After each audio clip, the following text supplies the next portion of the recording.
Alors, nous avons dit que cette semaine, il fallait préparer. Je commence par l'introduction. Permets-moi de faire cela. Nous avons 90 minutes.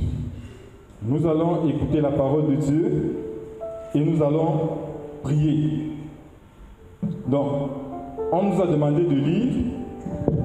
On nous a demandé de lire certains textes et on nous a demandé de faire certains exercices et on nous a demandé d'écrire, de prévoir un papier format où il y avait ce que nous espérons comme victoire, ce que nous avons déjà vécu comme défaite. Parce que le thème de ce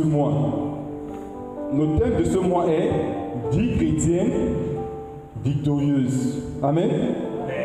Donc, il faut pouvoir identifier. Et je disais à mon frère Jacques Joël, qui était chargé de la communication, vraiment ne viens pas déposer un brouillon. Pour une fois cette année, sois un peu sérieux. Amen. Pour une fois cette année, sois un peu sérieuse. Prends un papier format vierge ou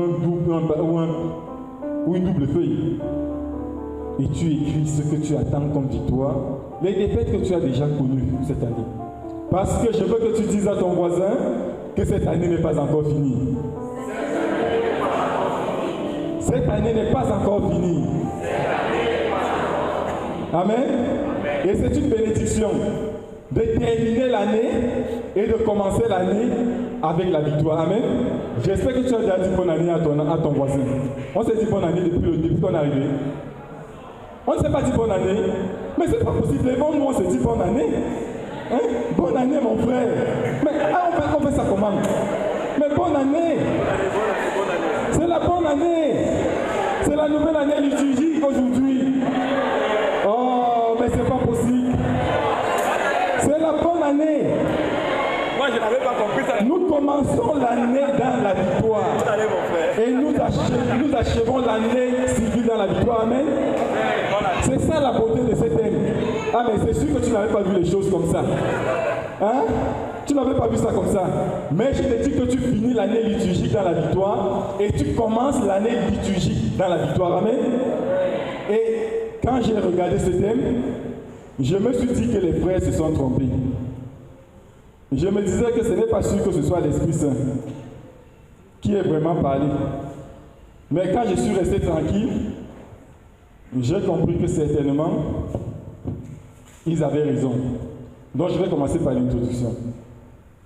Donc, dire vie chrétienne victorieuse, en réalité, ça n'a pas de sens. Tu me comprends? On ne devrait pas dire vie chrétienne victorieuse.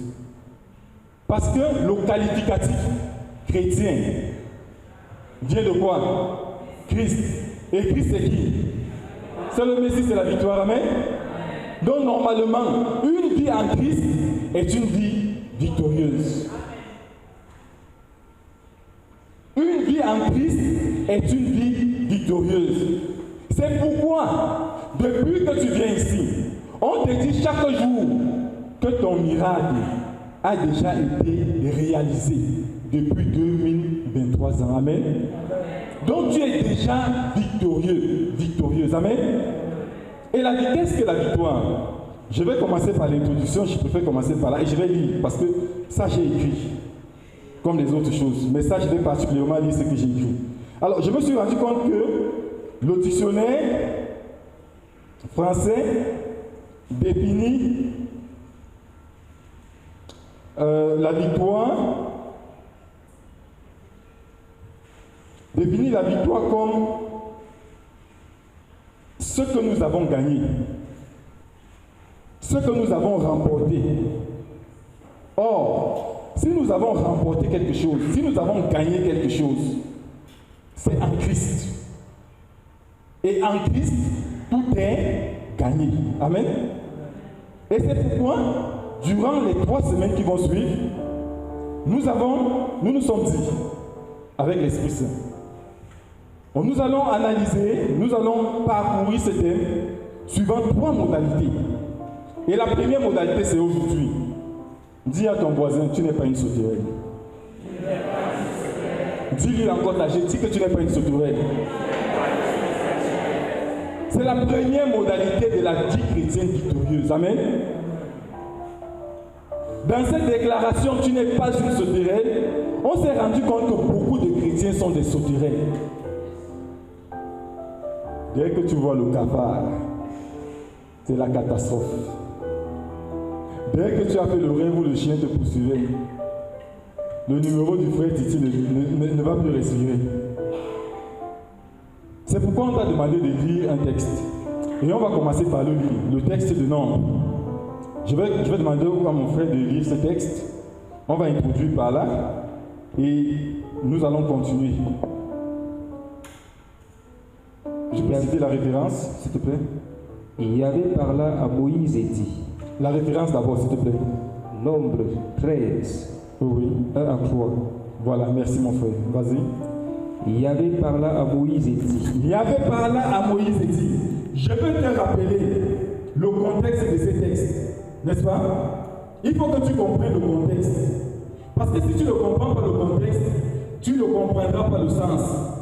Tu ne comprendras pas l'affirmation, tu n'es pas une sauterelle. Le peuple de Dieu vient de passer 4 siècles de servitude. Il a été sorti de la servitude par le bras puissant de Jésus, amen, de Dieu, amen. Dieu l'a sorti de la servitude. En le sortant de la servitude, j'ai souvent l'habitude de le dire, il y avait plusieurs chemins pour aller où il partait, à la montagne sainte. Il n'était pas obligé de passer par la mer Rouge. Il y avait d'autres chemins. La preuve, c'est que Moïse est passé. Ce n'était pas par la mer Rouge. Donc il y avait d'autres chemins. Mais quand tu as vécu dans la servitude, Dieu est le premier psychologue. Et il est le plus grand psychologue. Et je dis à quelqu'un, Dieu va te guérir aujourd'hui. Amen. Pour guérir son peuple, Dieu a voulu que les bourreaux d'hier, que le peuple voit ses bourreaux, cadavres, celui qui frappait hier, Dieu a voulu que le peuple voit les cadavres de ses bourreaux. Amen. Ce qui fait qu'après avoir traversé la mer Rouge, le texte dit que les cadavres des Égyptiens gisaient au bord de la mer. Donc on pouvait venir, on arrêtait la main du bourreau comme ça là. Le bourreau était incapable. C'était pour guérir le peuple de ce qu'il avait subi. Et de lui faire comprendre que Dieu est réellement tout puissant. Amen. Et dans ce texte, voilà le peuple qui est en train de marcher vers le pays promis, vers la terre promise. Et Dieu donne une instruction. Amen. C'est Dieu qui donne une instruction. Ce n'est pas Moïse qui donne une instruction. C'est le même Dieu qui a fait sortir du pays d'Égypte. Par son bras puissant. C'est lui qui donne une instruction au peuple. Amen. Tu peux continuer mon frère. Envoie des hommes. Envoie des hommes. Un par tribu pour reconnaître le pays de Canaan. Amen. Envoie des hommes, un par tribu, pour reconnaître le pays de Canaan. Amen. Voilà l'instruction de Dieu. Continuez mon frère, s'il te plaît. Que je donne aux Israélites. Vous enverrez toutes les princes. Sur l'ordre de Yahvé, Moïse les envoya du désert de Paran. Ces hommes étaient tous chefs des Israélites. Reprends. Ces hommes étaient tous chefs des Israélites. Amen. On n'a pas pris, comme on dit dans la langue de Jésus pour les autres, on n'a pas pris les Ézémotes. Amen. On n'a pas pris les Ézémotes. On a pris les chefs des tribus. On a pris les responsables. On a pris les gens qui ont une autorité. Imaginez-vous, Dieu dit, je vais à l'ACE, prenez ma gloire, Titi, Jacques-Joël, Patrick, Michel, Robert et tout le reste là du noyau que vous connaissez. Envoyez-les quelque part parce que je vous donne ceci. Nous sommes dans ce contexte. Amen. Voilà la situation. On a pris des gens de valeur, des gens qui, d'une certaine manière, connaissent un peu la réalité de Dieu. Parce que quand il faut décider des choses de la tribu, c'est avec eux. Amen. Tu es déjà au niveau 3, verset 3? Déjà. Ok. Ces gens-là sont partis. 12. Et ils avaient 40 jours. Allons directement au verset 27. Ils avaient 40 jours. Et maintenant, qu'est-ce qu'ils reviennent? On suit le rendu, ils reviennent. Ils leur firent ce récit. Ils sont partis. Ils ont exploré le pays. Et maintenant, ils arrivent. Ils parlent à Moïse et au peuple. Nous sommes allés dans le pays où tu nous as envoyés. En vérité, il ruisselle de lait et du miel. Ça veut dire que Dieu n'a pas menti. Ce pays, il est beau. Je te dis, mon frère, ma soeur, tout ce que le Seigneur a déclaré sur ta vie, tout ce que le Seigneur a dit de toi cette année, c'est une vérité. Amen. Amen. En voici les produits. Toutefois, le peuple qui l'habite est puissant. Amen. Ils ont vu les produits. Mais voilà là où les problèmes commencent.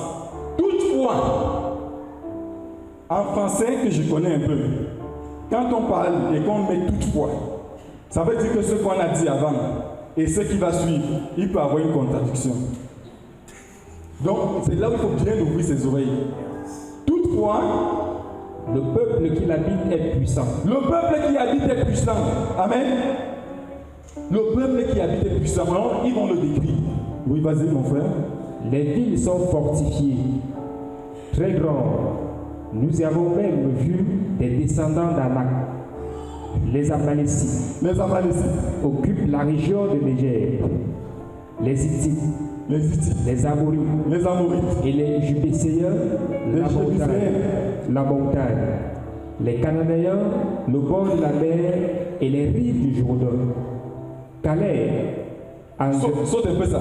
Saute. Saute Calais et Josué. Saute ce qu'ils disent. Continue. Nous ne pouvons pas marcher contre ce peuple. Oui. Car il est plus fort que nous. Il est plus fort que nous. Et il se mit à décrier devant les Israélites le pays qu'ils avaient été reconnaître. C'est-à-dire, ceux qui sont allés voir, malgré les beaux fruits, ils ont commencé même à dénigrer. Comme pour dire que même les beaux fruits là, c'est encore mieux qu'on soit vivant. Mon frère continue. Et c'est là la finale. Le pays que nous sommes allés reconnaître est un pays qui dévore ses habitants. Il dévore ses habitants. Tous ceux qui nous y avons vus sont des hommes à haute taille. Nous y avons aussi vu des géants, les fils d'Anak, descendants des géants. Nous nous faisions l'effet des souterrains. Amen. Dis à ton voisin, tu n'es pas une souterraine. Donc, voisin, toi-même, fâche-toi, dis que je ne suis pas une souterraine. Fâche-toi, dis que tu es fâché. C'est pas possible. Le Dieu qui t'a enlevé de 400 ans de servitude a envoyé des hommes. Voilà ce que ces hommes viennent dire. Que les gens qui sont dans ce pays sont des géants. Sans dire, si vous pouvez m'en s'arrêter qu'ils sont des géants. Ils disent que ce peuple-là dévore les gens qui veulent venir les attaquer. Dévore. Ce peuple-là, quand on se plaçait devant les habitants, on était comme des sauterelles. Dis que je ne suis pas une sauterelle. Amen.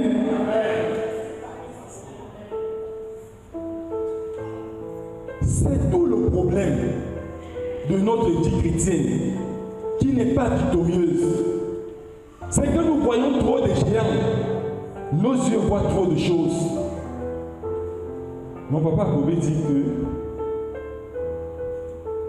la réalité n'est pas toujours la vérité. Amen.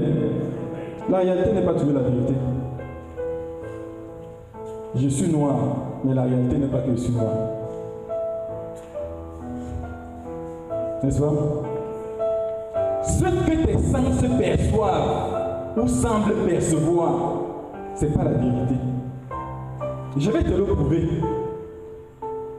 Ce que tes yeux voient, ce n'est pas la vérité. À cause de nos sens, on est plongé dans une peur. Parce que c'est de ça qu'il s'agit. Si ta vie chrétienne n'est pas victorieuse, c'est parce que tu as le premier ennemi qui attaque ta vie chrétienne. C'est la peur. Il y a des gens qui ont déjà échoué au concours avant qu'ils n'aient composé. Je suivais les informations. On disait que la Chine a quelques problèmes. Et ceux qui demandent l'emploi à la fonction publique, ils sont 200 000. Non, ils sont 8 millions pour 200 000 places. Je disais à ma fille de faire les calculs. Ça fait pratiquement 1 pour 40. Je lui ai dit que ma fille, ils n'ont même pas de problème. Ça, c'est encore beaucoup. Parce qu'il n'y a que 40 personnes pour une place. Amen. Chez nous, c'est parfois une place pour 100 personnes. Ou même 200. Oui. Je l'ai dit à la retraite.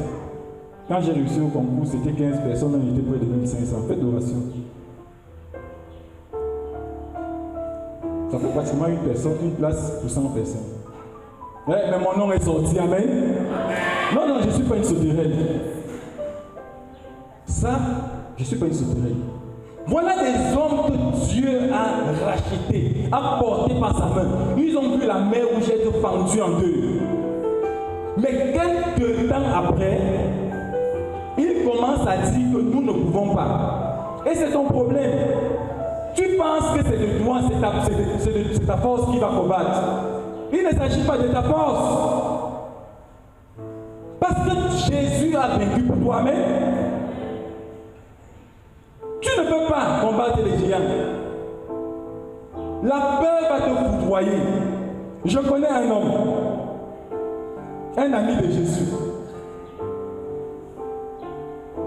Comme il aimait trop bavarder. Il voit Jésus qui marche sur l'eau. Il reste comme ça, il dit non, je vais tester l'homme si c'est la vérité. Si c'est toi, ordonne que je marche. Le texte sacré dit que Jésus lui dit viens. Le gars quitte la bague, tchouac, tac, tac. Il commence à marcher sur les eaux. Que dit le texte sacré? Il a senti comment le vent faisait à son oreille. Il a dit ma part est arrivée. Et qu'est-ce qui s'est passé au même moment? Il s'est enfoncé. La peur risque de faire rater tout ce que Dieu a prévu pour toi. Mais je dis, pour cette année, c'est fini. Au nom de Jésus, amen. Je connais un homme. Mon papa, je l'ai souvent dit. Je savais que mon papa était un homme fort. C'était le plus fort du monde. Tous les enfants savent ça. Mon ami Michel, elle est là. Michel, elle est où? Elle est pas là. Si elle lui demande qui est le plus fort, elle va dire que c'est son papa. Les papas sont les plus forts. J'ai vu mon papa avec le corps inerte de ma petite soeur, les larmes aux yeux. J'ai dit, hey, ça doit être sérieux. Je ne connaissais pas ce qu'était la mort. Mais j'ai compris que c'était sérieux. Très sérieux. Et quelques jours après, pendant que mon petit frère agonisait et qu'il marchait de marabout en marabout pour chercher la solution et qu'il ne la trouvait pas, je les ai vus apeurer tous les deux avec son épouse, ma mère. Ça ne donnait pas. Parce que chez nous, on a des sorcelleries très fortes. Quand il nous raconte cela, il nous dit qu'un marabout est arrivé, là où ils sont arrivés chez un marabout.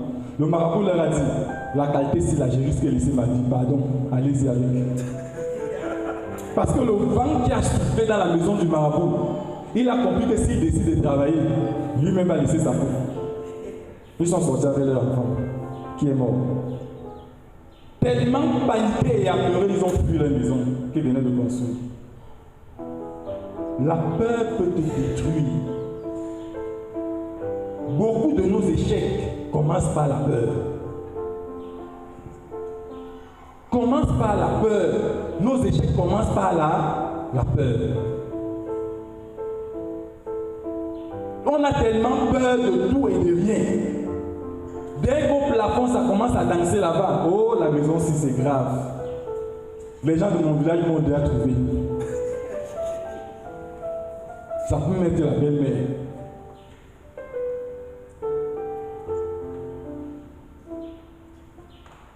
Si tu ne prends pas ton courage, si tu ne dis pas que tu es quelqu'un de différent, tu ne seras pas victorieux. Amen. Et je vais te raconter la suite de l'histoire de mes parents. Mais je voudrais qu'on voit un autre homme. Si mon frère peut prendre son texte dans son téléphone, je préfère qu'il prenne le texte qui est dans son téléphone. Il va prendre le texte qui est dans son téléphone. C'est le texte de 1 Samuel, le chapitre 17. On va lire à partir du verset 4. On va regarder une autre situation.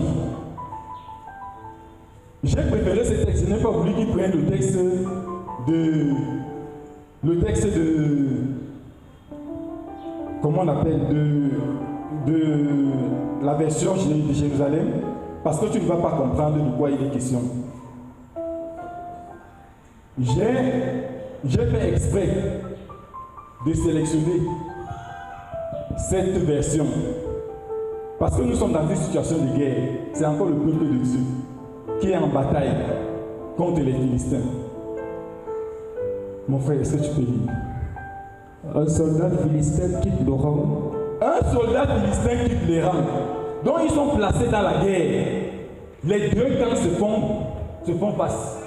Un soldat philistin quitte là-bas. Et qu'est-ce qu'il fait? Et il s'avance entre les deux armées. Il cherche quelqu'un qui peut se battre contre lui. Il cherche quelqu'un qui peut se battre contre lui. Pour le moment, il n'y a rien de grave. Ce soldat est de la ville de Gath. Il s'appelle Goliath. Il mesure à peu près 3 mètres. 3 mètres. C'est-à-dire, imaginez ma taille. Je me place ici. Je ressemble à quoi? Donc je touche pratiquement. Si ma main commence à toucher cette latte ou cette charpente, je crois que vous-même vous allez commencer à me regarder avec beaucoup de respect. Je dis que vraiment ce n'est pas quelqu'un de très simple, n'est-ce pas? Donc si ma main touche la latte de manière très évidente, vous allez vous-même comprendre que ce n'est pas le genre de personne à qui il faut dire du n'importe quoi. Et c'est un guerrier avéré. Il a fait ses classes. On continue à le présenter. Il a 3 mètres. Sur sa tête, il a mis un casque de bronze. Il a des plaques de bronze autour des jambes. Il porte une cuirasse faite à écailles de bronze. Cette cuirasse pèse 60 kilos. Voilà ce qu'on appelle un homme. Il porte une cuirasse de 60 kilos. Ça dépasse le sac de ciment. C'est-à-dire quand tu le vois, il est imposant. J'ai dit que c'est lui, voilà quelqu'un qui n'est pas un zézémout. Donc quand il est sorti des rangs là, il sait de quoi il s'agit. Amen. Il sait de quoi il s'agit. Il est imposant. Continue mon frère. Sur sa poitrine, en travers, il porte une arme de bronze.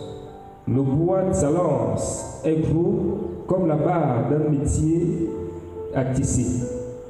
La pointe de fer au bout de la lance pèse plus de 7 kilos. C'est lui qui pose. Amen. La pointe. Rien que la pointe, ma soeur, c'est 7 kilos. Et il porte ça avec tellement d'aisance. C'est le genre de choses que si ça te touche tellement à l'oreille, tu vas sentir qu'on t'a enlevé une partie de la tête. Parce que si 7 kilos te traverse l'oreille, rassure-toi, ça ne va pas seulement prendre l'oreille. Ça va aller en profondeur. Voilà un guerrier. Continue mon frère. Celui qui porte son bouclier marche devant lui. Goliath s'arrête et il crie aux soldats d'Israël. Vous vous mettez en ordre de combat. Pourquoi donc? Je suis un Philistin. Et vous, vous êtes des esclaves de Saoul. Choisissez parmi vous un homme pour lutter contre moi. S'il arrive à me battre et s'il me tue, les Philistins deviendront vos esclaves. Mais si c'est moi qui arrive à le battre et si je le tue, c'est vous qui deviendrez nos esclaves. Et il ajoute encore, aujourd'hui, je provoque l'armée d'Israël. Envoyez-moi un homme et nous allons lutter l'un contre l'autre. Quand Saül et toute l'armée d'Israël entendent ce que Goliath dit, amen. Quand Saül c'est le roi d'Israël, et toute l'armée d'Israël, ils ont vu, et maintenant ils ont entendu, ils ont bien écouté, ça a pénétré leur cœur. Qu'est-ce qui se passe, mon frère? Ils sont paralysés par la peur. Ils sont paralysés par la peur. Ils ont vu un géant. De leur vie, ils n'avaient jamais vu un géant. Ils ont vu un géant. Eux-mêmes, ils ont reconnu qu'ils sont des souterrains. Ils ont commencé à paniquer. Ils ont été remplis de frayeur. Voilà l'armée de Dieu à qui le Seigneur a donné des victoires sur des nations païennes. Mais aujourd'hui, de manière particulière et singulière, cette armée est dans la frayeur. Aucune victoire d'Israël n'est le mérite d'Israël. Tout ce que tu as reçu, tout ce que tu es, ce n'est pas à cause de tes mérites. Ce n'est pas parce que tu es le plus intelligent de la terre. Ce n'est pas parce que tu es la plus belle femme du monde que tu es marié. Ce n'est pas parce que tu as beaucoup d'argent que tu as une femme. Ça, je veux te le dire. Si tu ne te fous pas ça dans la tête, qu'il y a un Dieu dans ta vie qui a pourvu à tes besoins à un moment, il y a un problème, mon frère. Il y a un problème, ma soeur. Parce que quand le géant va se présenter, tu ne te souviendras pas que tu as un Dieu qui est victorieux. Si tu ne te souviens pas de ça, que ton Dieu a remporté des victoires, comme le disent les théologiens, le Dieu qui a gagné hier, c'est le Dieu qui va gagner demain, et c'est le Dieu qui gagne aujourd'hui. Amen. Si tu n'as pas cette connaissance, tu es foutu. Ah, rassurez-vous, moi aussi j'ai souvent peur. J'ai eu une grosse peur dans ma vie. Je devais me marier. En 2010, début 2010, quand on se rencontre, fin 2009, début 2010, on a fini de mettre les bases. Bon, le temps qu'elle fasse les choses des femmes et qu'elle accepte. Donc, quand elle a accepté, on a commencé à mettre les bases. Malheureusement pour moi, mon contrat a été arrêté et arrivé à terme. Je n'avais plus de salaire. Dieu a fait en sorte que je sois admis dans une école. En 2011, j'avais une petite bourse. C'est ça qui nous a permis de vivre à la maison. Et je me disais que j'aurais une mission. La mission n'est pas venue. On entend 2012. On fait quoi? On fait le vieux, on reste. On attend l'argent. Non, c'est pas possible. Le témoignage ne sera pas bon. On dit on va attendre l'argent va venir. Je vous assure que je n'ai jamais été dans la galère de ma vie comme ce moment. Pas de mission, pas de salaire, rien du tout. Et comme la belle famille ne veut pas arranger les choses, elle dit ok, tu as quand même fait le toquer à la porte. Mais maintenant, avant de prendre notre fille, tu fixes la date du mariage à l'église et la dot c'est une semaine avant. J'ai dit oui, ça cuit sur quelqu'un. La semaine, on arrive en septembre, on se rend compte que ça ne va pas. Avant septembre, je fais quand même un songe. Après avoir prié, jeûné, parce que je sais que Dieu peut. Et je regarde la cérémonie de mariage. On vient de finir l'église en Beaulieu, à Saint-Esprit, et les gens sont en train de sortir. Ils se dirigent vers les tables, mais il n'y a que des cacahuètes. Chacun vient piquer les cacahuètes et les gens partent. Je me suis levé, j'ai dit Seigneur, je te bénis parce que je suis marié. Amen. En fait, qu'est-ce qui faisait la peur de ce mariage? C'est que nous n'avions pas d'argent. On voyait les invités, nos amis et tout le monde qui allait arriver. Qu'est-ce qu'ils allaient manger? Oh, la honte de cela. L'ennemi nous a justifié que nous aurons la honte de notre vie. Et on a dit qu'on ne voulait pas avoir la honte de notre vie. On va attendre l'argent n'est pas venu. L'argent n'est pas venu. Et quand j'ai fini de voir ce songe, j'ai dit à ma fiancée, c'est fait, ça y est. On va se marier, même si les gens doivent manger des croquettes ou les arachides. Ils vont manger, ils boivent de l'eau, ils rentrent chez eux. Nous, on sera mariés. Amen. On est arrivé. C'est ce jour-là qu'on allait voir le Père évêque, Monseigneur Soustey. Je vous dis qu'on n'avait pas de date. Quand on arrive chez lui, il dit, mes enfants, qu'est-ce qu'il y a? Bon, on veut se marier. Ah, quand on veut se marier, et mon problème c'est quoi? Non, c'est toi qui dois célébrer. Il me dit que mon fils Michel, toi aussi. On t'a dit qu'on voit un évêque comme ça là. L'évêque fait son programme sur 6 mois. J'ai bon, vous avez choisi quelle date? Je regarde mon épouse à Marie. Elle me regarde. Pas de date. Plus on est passé à la maison, on n'avait pas de date. Je me rends compte qu'on était le 10 septembre. Je lui dis, ok, dans 2 mois, on peut être prêt. Donc, mettons le 10 novembre. On dit à l'évêque, 10 novembre. Donc, 10 septembre, 10 novembre, ça fait 2 mois. Il nous dit, ok, il regarde son calendrier, j'ai visite pastorale. Mais on va voir si je peux trouver un peu de temps, j'y viendrai. Et ça, le mariage, on a dit où? On dit à Saint-Esprit. On arrive à Saint-Esprit. On rencontre le curé. Votre mariage, c'est pour quand? On lui dit 10 novembre. Il dit, mais vous pensez que dans ma paroisse, on vient voir, on réserve les dates de mariage 2 mois avant?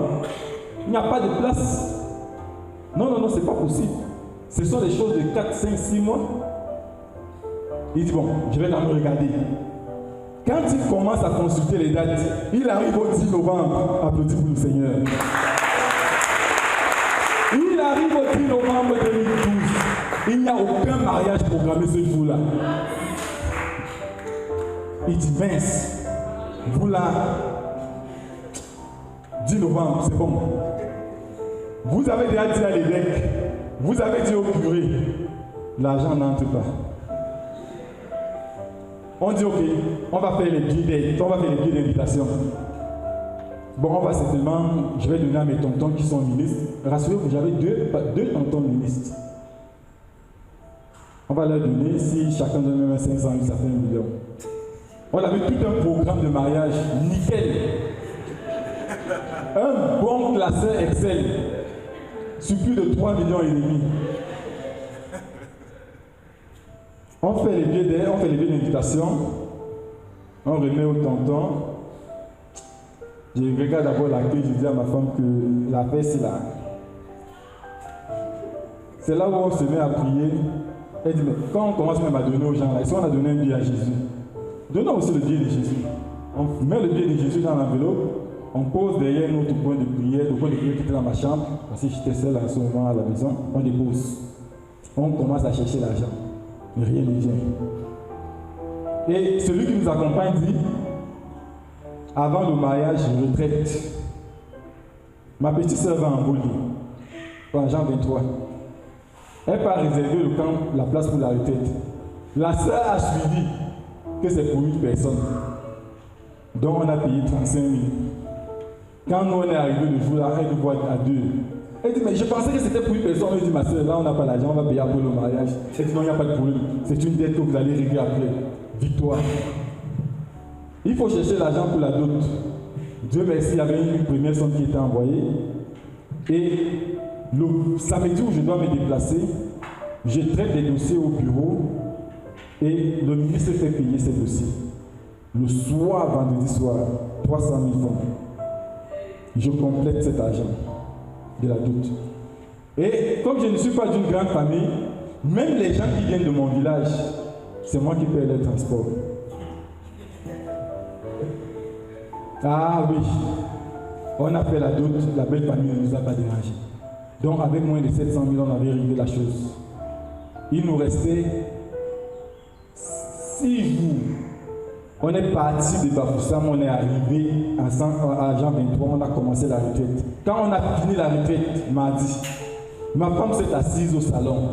Elle a commencé à pleurer. La peur est revenue. Qu'est-ce qu'on va faire? La peur est revenue. Et je vous dis, elle pleurait à chaudes larmes. Je lui ai dit, maman, ici on ne pleure plus. On va seulement avancer. Dieu merci, elle avait eu une robe d'occasion. Je vais vous donner les vrais prix. C'était 75 000. J'avais vu, quand j'ai vu sa robe, je suis allé quelque part où je prends les costumes. J'ai vu un costume là-bas qui avait la même couleur que sa robe. J'ai parlé sur ce costume-là. J'ai dit que toi, je vais te porter pour mon mariage. Amen. Même sans argent, il va te porter. Et je vous assure, vous n'avez pas encore vu les choses. J'ai un ami, 2 amis que j'ai envoyés à Kiossi pour aller chercher le vin. Ils sont partis, ils n'avaient pas l'argent. Ils arrivent à Kiossi, ils finissent de faire la reconnaissance des lieux. Ils finissent de faire les projets de vin, me disent Michel, voilà, on a fini de faire tout. Voilà ce qu'il y a pour le vin. J'ai dit, ok, attendez, l'argent va venir. Ils ont dormi. Le lendemain, l'argent est venu. On a envoyé. Un ami sortait de Libé. Il arrive à mon lieu de service, il me dit, Michel, j'ai appris que tu te maries, mais je ne serai pas là. Voici 100 000 francs. Je n'ai pas dit à mon chef que mon mariage c'est la semaine prochaine. Ah, il dit, ah oui, je t'avais promis quelque chose. Voici l'argent. C'est directement parti pour les choses de la décoration, les faux trucs qui coûtent cher pour rien. Parce que tous on ne savait pas ce que les gens vont manger. Il y a un autre chef, un autre super hiérarchique qui m'a aussi donné, je crois, 60 000 francs.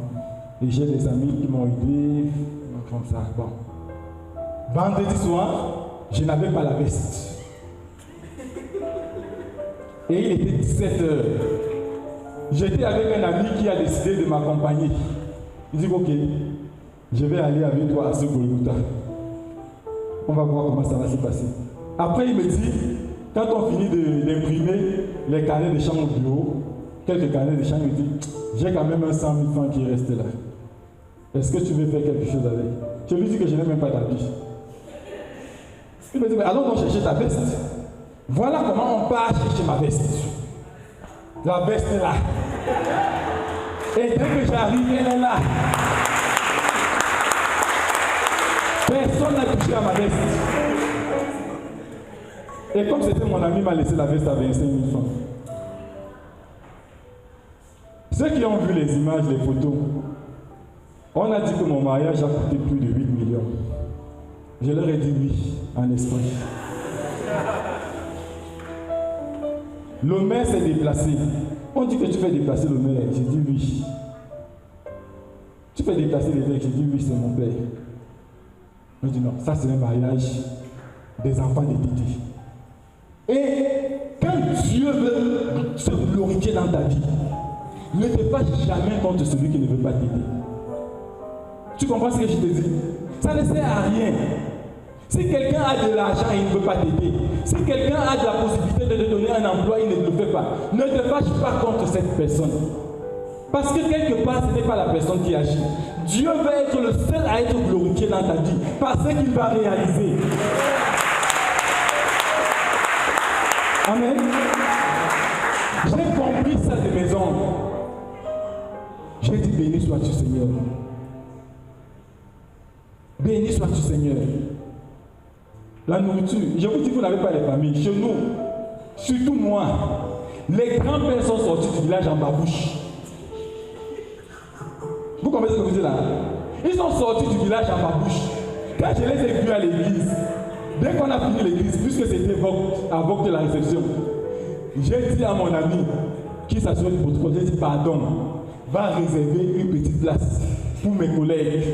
Le reste du monde là, qui s'assied parce qu'ils peuvent même t'engueuler. Tout le village était là. On disait qu'on serait 200, on avait plus de 400 personnes. Ceux qui étaient là, la salle était pleine. Comment la nourriture est venue? Mon papa avait un gros animal. j'ai peut-être un corps, je ne sais pas quoi, qu'il a porté. Mais mes oncles ici ont cotisé 50 000. Une tante a dit que c'est son argent, elle va préparer la nourriture avec. Et j'étais là pour voir les merveilles de Dieu. Comment Dieu va nourrir près de 500 personnes. Dieu a nourri les gens. La nourriture est restée. Amen. Amen. Ce qui fait que quand on rentrait vers 20h, j'ai dit à ma préférée, pardon, c'est fini, allons dormir. Dès qu'on est arrivé dans notre chambre, il fallait rapidement entrer à la douche, prier. Elle dit qu'on a respiré le repos. Ils ont mangé, ils voulaient manger, ils ont mangé. Maintenant, nous là, dormons, on récupère un peu. C'est-à-dire, on n'avait même pas le temps de penser que peut-être qu'il faut commencer à consommer le mariage. Surtout qu'on avait même un peu pour le Seigneur. Donc, on était parti, on dort. Dieu veut se glorifier de ce qu'il fait dans ta vie. Amen. Et pour revenir à mon papa, il a cessé d'être une sauterelle avec son épouse. Le jour où il est parti à une assemblée de prière, on a dit qu'il y a une femme qui verse l'eau du père Soufou ici, qui verse de l'eau bénite, de soi-disant eau bénite. Elle pense que c'est cette eau qui la protège. Jésus lui dit que c'est lui qui protège sa famille. Ma mère et mon père se sont fait écouter ce soir. Les frères ont dit, vous ne pouvez pas rester hors de votre maison. Parce qu'on vivait dans une chambre. Ils nous ont ramenés à la maison. Depuis ce jour-là, la peur est sortie de chez nous. Amen. Mes parents sont devenus des victorieux. Choriste que ma mère était, chrétienne du dimanche qu'elle était, elle est devenue une véritable chrétienne. Elle a commencé à mener une vie chrétienne victorieuse. Amen. Et je vais dire à quelqu'un ici, revenons sur l'histoire du Philistin. Quand Goliath a fini de parler comme ça, tout le peuple est dans la prière. Mais un jour, il a dédié le peuple comme ça pendant 40 jours. Chaque matin, il se lève et il dit la même chose. Les gens tremblent. Vous avez déjà vu les Gaulois? Vous avez vu les Astérix et Obélix? Quand ils voient les Gaulois, les pieds se mettent à balancer comme ça là. Parce qu'ils savent que c'est fini.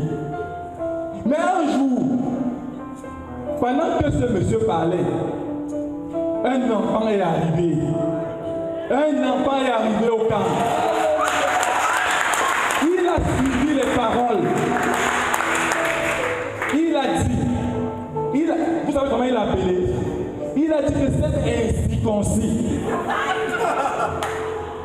Les autres voyaient un géant. Lui, il a vu un incirconcis. Il dit que cet incirconcis a le courage de parler au peuple élu. Il dit que ce n'est pas possible. En réalité, le jour où David a mis ses pieds dans ce champ de guerre, Goliath était déjà mort. Amen. Amen. Et je dis à quelqu'un, parce que tu as suivi les enseignements, ton Goliath est mort.